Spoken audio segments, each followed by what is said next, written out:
जनजागरण अभियान विजु जनता दल तरफ आसंता काली 10टा बेलू पुरी ठारे युव छात्र सम्मेलन आयोजन करा जाउछि। एही परिप्रेक्षी रे आज ए प्रेस मीट रे मु समस्त को स्वागत करूछि। सब सांबादिक बंधु मानकु भाई मानकु मु स्वागत करूछि। आपण माने जानिथिबे जे दीर्घ 11 वर्ष केंद्र रे बीजेपी नेतृत्वाधीन सरकार एवं ओडिशा रे 1 वर्ष हब मोहन माझी सरकार जो प्रतिश्रुति देइथिले युवक छात्र मानकु सेटा आज प्रतारणा रे परिणत होईछि। कहिथिले आमे मोदी सरकार कहिथिले 2 कोटी चाकरी दबु वर्षकु। दीर्घ 11 वर्ष हो गला युवक मानक भितरे खाली हताशा भरी रही सारा भारत वर्ष रे एवं ओडिशा रे मोहन माझी सरकार कहिथिले आमे वर्षकु 1.5 लाख चाकरी दबु। एई वर्ष जोटा नवीन बाबू समय रे 16,000 शिक्षक नियुक्ति होइथिले। एडवर्टाइजमेंट बाहर थिला, तार रिटन टेस्ट सर थिला, तार खाली नियुक्ति पत्र बांटिकी बाहाबा नबा को चेष्टा करचंती। किंतु युवक छात्र मानक पई कोनोसी नियुक्ति प्रत्यक्ष रे हो किंबा परोक्ष रे हो एथिरे संपूर्ण रूपे राज्य सरकार विफल होइचंती।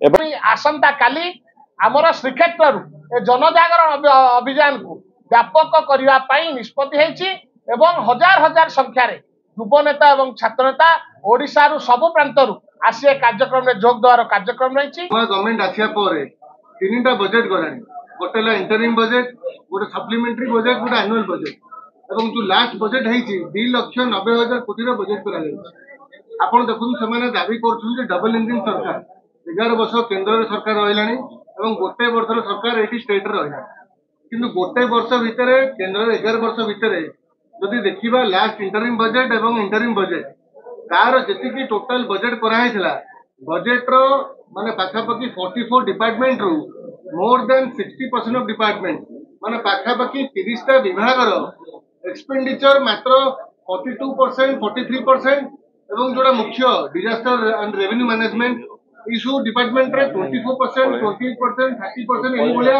40% मात्र एक्सपेंडिचर हे पारती एवं आ भितरे रेवेन्यू माने स्टेट रु जति रेवेन्यू स्टेट को आसा कथा ता आसुनी उल्टी 2,90,000 कोटी रे रेवेन्यू स्टेट रो कमुची एवं लोन भार स्टेट रे बढ़ी जाय।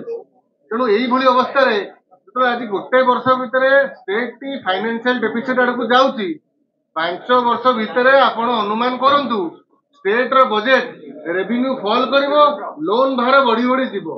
लोन भार बढ़ी बढ़ी जीवो जो पंचायत पिछा 100टी चाकरी रे जो नियुक्ति रे दाबी करा जायछि सरकार को तरफ रु केमिति करा जीवो जेतले स्टेट टी रेवेन्यू लॉस आड़ को जीवो, लोन भार बढ़ी बढ़ी जीवो, सेंटर किसी अनुदान दउ नाही सरकार केमिति चलिवो। गोटे वर्ष भितर जदि ये अवस्था 5 वर्ष भितर कौन अवस्था हबो आपण माने विचार करंतु। आज समय आछि आमर प्रिय नेता नवीन पट्टनायक निर्देश देइछंती बिजु जनता दल प्रदत्त सेनाबाहिनी ले छात्र युवक समाज जन जागरण अभियान रे शामिल होइछंती। शामिल हवार कारण हैला आपनकर वर्षे पूर्ति मनौछंती सरकार सफलता सरकार गान करुछंती। आमे माने आज एठी उपस्थित होइछु। आसंता काली आपनकर स्वामी नारायण मंदिर बालीगवाली ठारे आमर जन जागरण अभियान रो साधारण सभा आयोजन करा जिवो। सरकार जो विफलता, जो सरकार कर्तव्य जनसाधारण पाई काम करबा दरकार, से विफलता जो सरकार अच्छी गोटे विरोध दल हिसाब रे से विफलता को लोक मानक पाखरे तृणमूल स्तर में पहुंचवा पाई युवक आ छात्र माने अंटा भिड़िचंती।